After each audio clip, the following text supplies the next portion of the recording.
Skills, and welcome back to the Road to FUT Champions RTG edition. Welcome back to the Rich Man to Glory edition. Welcome back to what you're reading in the title. Welcome back to the top 100 FUT Champions finish, Road to Glory, Rich Man to Glory edition. Bros, honestly, when I started this weekend league off, I never in my wildest imagination did I think that we could get top 100, right? And here we go. I know people are gonna be in the comments like, oh my God, here we go again. Skills is about to tell us how bad he is at this game. Here we go. I'm ready for it, Skills. Hit me with it. No, actually, I'm gonna give you the complete opposite. Before we go any further, if you enjoy this series, make sure to hit that big old thumbs up. If you think it's awesome, we got top 100 the first week of FUT Champions. Smash that big old thumbs up for me, man. Can we get 10,000 likes? You know, 100,000, 10,000. It makes sense. Can we get 10,000 likes in this bad boy? And bros, this is the team I rocked up with. I'll be 100% honest with you.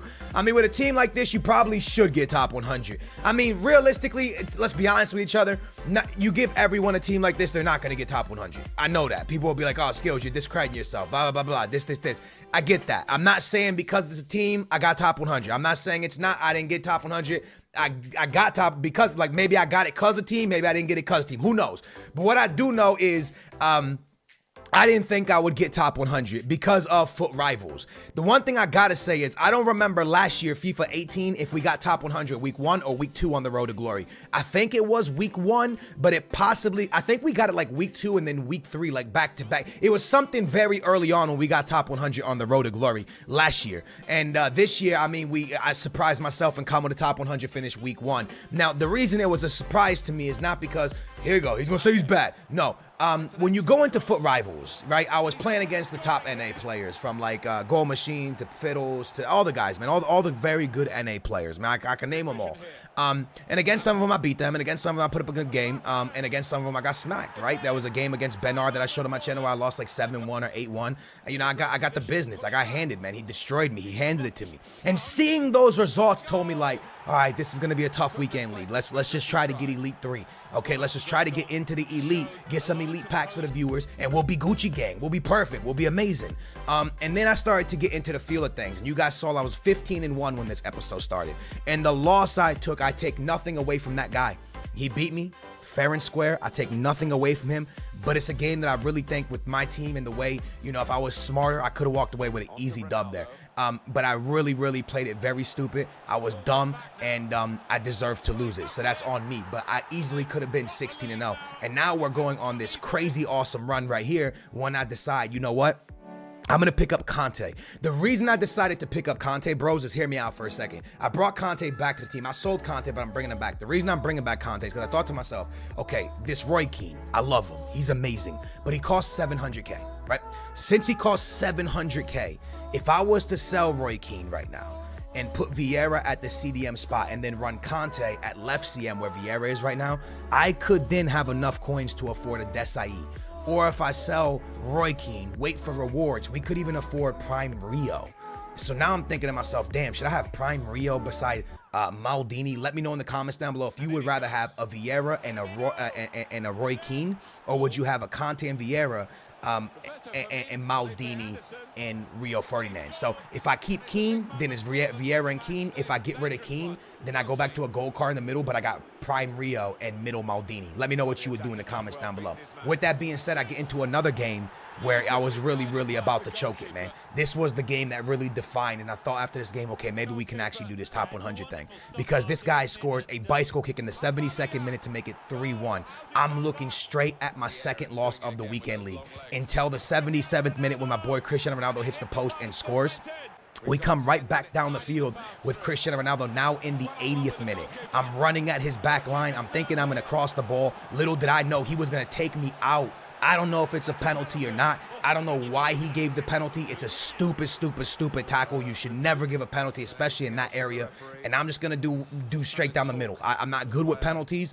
I don't even want to attempt it. I would miss it. So I went down the middle and I end up hitting it. And then literally 3 minutes later, Sonaldo off the bench, who we picked up in the last episode to help us, comes off the bench, scores the winner, and we win again, bros. We win again after a game that we were losing badly, and that gets us up to 18-1. So now we're in this awesome place still with 18-1. And I picked up my man Conte. I'm going to use him off the bench for now, but there's going to be a decision whether Roy Keane stays around or not. Now, going back to the conversation I was having, I was playing against all these great players in Rivals, just like you guys. Now, you might be like, okay, but Skills, I'm not in Division 1, so I'm not playing against those guys. And it's really frustrating because the guys I'm playing is hard. Don't look at it like that, right? When someone says a pro player, let's say I'm in Division 1, I'm playing against pro players. Let's say pro players is the level that I'm playing at, right? That's my level I'm playing at. When you go into, let's say you're in Division 3. When you go into Division 3 and you get matched up against an opponent that is very hard, he's your pro. He's on, like, look at it as everyone being a pro. Now, some pros are really good. Some pros are in the same, like, you know, like in a little bit under those pros, but you're playing against your pro, the pro on your level. When you're matching against people that are your level, it's you versus them. So you guys are equal level. So you guys are your own pro. So the only thing that's going to happen is Rivals is going to be so difficult for you because you're playing against people that are on your level. But then when FUT Champions starts up, you're now playing some people that are not on your level. And for someone that's in Division 1 or Division 2 playing against pros, when you go into Rivals and you don't match those guys, all of a sudden anyone a step under that is a easier game for you as long as you play it correctly. So what I'm getting at is Rivals can be very frustrating throughout the week to play it, but if you sit there and you deal with the frustration, the weekend league would actually be easier for you. For example, I struggled more in Rivals and I was more nervous in Rivals than I was the entire weekend this weekend. The only game I got nervous in this weekend was the game I was down 3-1.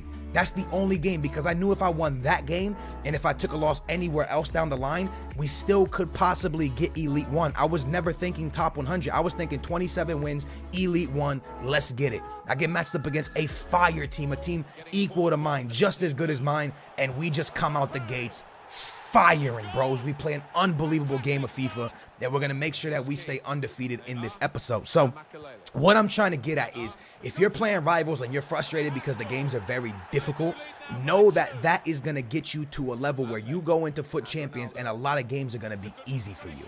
And that's a good thing, bro. As a matter of fact, that's a great thing, because what happened last year in FIFA 18 and FIFA 17, we built these teams and all of us built these awesome teams and we were like, yes, this team is great.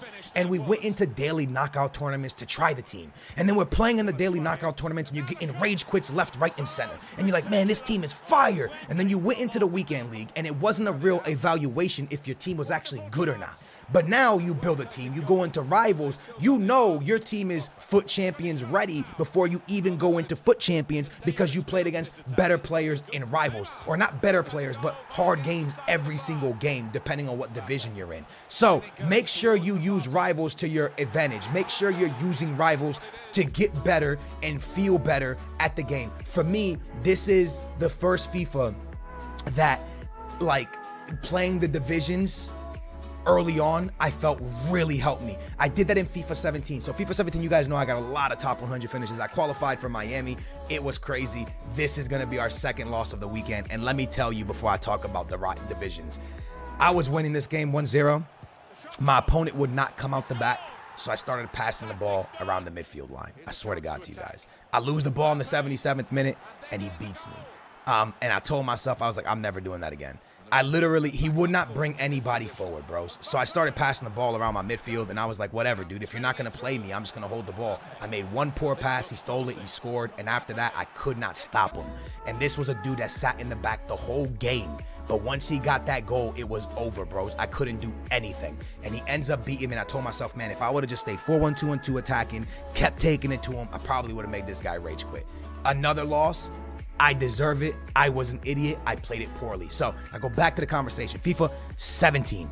I played so much Division 1 the first 2 weeks that going into FUT Champions, I just felt like I knew everything about the game. And I liked the Rivals so much in the beginning that even though I was losing to a lot of the pros, I kept queuing in and I kept playing them and I kept taking the ass beating and I kept coming in, boom, boom, boom, boom, boom, boom. I kept playing them because I was like, yo, I'm going to get it right. I'm going to get it tight and I'm going to beast and I'm going to feast. Elite 3 has been achieved for the first time in the weekend league. We are 23-2 and I cannot lose another game if we want top 100. I get matched up against a great team, Hullet and Thierry Henry. So, you know, I played so much FIFA 17 Division 1 that it felt good in my road to glory last year. And this is why I wanted to wait on the road to glory. A lot of people like, Skills, why are you waiting on the road to glory? When you're doing a road to glory, you can't spam through divisions right away because you're doing so many other things to be able to buy players to have a team for the weekend league. Squad battles, this, that. So by the time you get to Division 1, FUT Champions already rolled around. You didn't get real time to practice against the really better players, and then you go into FUT Champs and you're just not ready. I told myself, okay, I'm gonna do what I did in FIFA 17. I'm gonna build a big team. I'm gonna play FUT Champs. I'm gonna play the rivals. I'm gonna learn the game, and once I know the game, I'm gonna do my RTG. Because the thing about it is, it doesn't matter what team you have. It doesn't matter if you got a mega team, a road to glory team, a bronze team. If you play against high-rated players, if you play against players on your level, it's only going to make you better. It's only going to up your level. You know what I mean? It's like when Real Madrid and Barcelona play a lot of the teams at the bottom of the BBVA. The games are pretty simple for them. You know, they might get like 6-7 wins, or 6-7 nil wins, big wins. But then that doesn't help them get better for the Champions League games. What helps them get better for the Champions League games is when they play against teams like Atletico Madrid, the Real Madrid, and teams that are really attacking them. Because then they get to, when they finally get matched up against the Man Cities and stuff, you know, it helps them. And that's the big thing, right? On the road to glory, because you're kind of focused on buying players and finding a way to do SBCs and complete this and complete that, you don't really have time to focus on playing the game. Last year, I played so much squad battles and nothing else that I didn't even know how to play online beginning of the FIFA. I don't even know how I got top 100 early. This FIFA, I've spent so much time learning the game inside and out from rivals and the online stuff, and then doing squad battles on the side and still somehow luckily getting top 100 in those. That I've had time to really learn the game, learn how to defend, learn how to pass the ball, learn how to shoot the ball. Because, I mean, like I said, there's things in this game that I absolutely hate. There's things in this game that I absolutely love. Corners are completely overpowered. Crossing is very strong. Passing at times and first touches can be crazy. But the thing I hate the most about this game, because I really like this game. I think this game is 1,000 times better than FIFA 18. That's a fact, in my opinion. The thing I hate about this game is how your goalies at time can just be completely unresponsive. Like the ball will be right in front of him. He'll be staring at it and he won't grab it. I hate that about the game. I can't stand it. And then those freaking, you know, my center back scoring bicycle kicks is pretty crazy as well. But neither here nor that. I like the game a lot. Hopefully this patch that comes out is going to help the game get a little bit better, because I do think the game's in a really good spot. I do think AI defending's, you know, very strong, but I think AI defending's been strong. FIFA 18 was like very strong AI defending as well, so it's nothing new. But regardless, what I'm trying to get at is, if you want to perform better in FUT Champs, make sure you're using rivals to your advantage. Because if you're someone that's like, I'm not going to play rivals, it's too sweaty, and then you go into FUT Champs, you go, oh man, this is so annoying. Why am I losing in FUT Champs? Well, you didn't use rivals that was sweaty, annoying gameplay to prepare yourself for this, which is FUT Champs. So that's how I feel about FUT Champs, bros. Hopefully that guy gives you guys a little bit of tips. I want you guys to know my record is huge right now. I have a lot of games played, and the game's been out for like 2 weeks, but it's for that reason. I've been spamming rivals, so that when FUT Champs came, I felt like I knew how to deal with the pressure and the anxiety and everything that comes from FUT Champs. So that's what I did. But again, even with all that being said, did I ever think I was gonna get top 100? No, bro. I didn't think I would come close to top 100. And honestly, bro, at the end of the weekend, when I look back, I go, man, you know what? I could have gone 30-0. Right? I threw a game away that I was winning 1-0, and I messed up and was passing the ball around the midfield because he wouldn't attack me. I should have kept attacking him and probably scored another one. And then the other game, I was also winning 1-0, and I threw that game away. And I'm like, damn, if I wouldn't have thrown those 2 games away, I actually could have walked out of here 30-0, which is crazy to even think about, that I could walk out of here 30-0. Like, that's just mental to think about. We saw some big teams. We saw some small teams. We saw some top tier players. We saw some not top tier players. It was just FUT Champs gameplay. It's the luck of the draw, and we end up going completely. Well, we lost 1 game today, man, but we're gonna end up going undefeated after that, bros. We are gonna end 28-2. So when I got 27, that was Elite 1. I was like, boom. I got matched up against this game, And I remember I was sitting here, I was like, man, if I choke against this game, in this game against this team, I'm so trash. I need to do this. And I remember that I was like putting so much pressure on myself that I literally couldn't score, bros. I was like struggling to score. I scored instantly in the first like a couple minutes of this game. But then after that, I kept attacking and attacking and attacking. I couldn't find the net, bros. I kept missing sitters. And it's all because mentally, I was like trying to rush. Like, oh, I gotta beat him, because I wanted top 100. And I was rushing. Finally, in the 48th minute, he's going to come down. And if I don't get this interception here, he probably scores. He puts a through pass in. My Varane, big boy Varane, doing Varane type things. He's amazing in this game. I love him. He sends it to up to Vieira. Vieira to Cristiano. Cristiano cuts inside. Cristiano cuts outside. Cristiano looking for something to do. And he sends it to Mbappe, who I told you guys, Mbappe is the real deal. Holyfield, man. The guy is absolutely great. And it's going to force a rage quit in the 50th minute. And we are going to pick up. When you look at it, I think it's going to say 71st in the world, but I think we end 73rd in the world. 73rd in the world, 28-2. It's crazy, bros. Like, I'm actually shocked that we did it. And again, I'm not gonna sit up and be like, hey, I'm a bad player. What I'm gonna say is, hey, bros, I'm a player like any of you guys. And if you really, really want to get better in FUT Champs, spam FUT Rivals, and I promise you, you guys can get it. I'm not saying that I'm not a good player. I'm saying that I'm just like any other average Joe. And I truly believe that anyone can get to the level that I'm at if you play the game and you practice it a lot. It sounds harder. It sounds easy. I'm making it sound easy. It's not easy. It takes commitment. It takes hard work and trying to get better. But if it's something you really want to do, achieve Elite 1, achieve top 100, if that's something you want to do, spam through Rivals. This is the best year to learn how to play the game, because Rivals will be easy in the beginning. But once you get to those top divisions, bros, if you don't know how to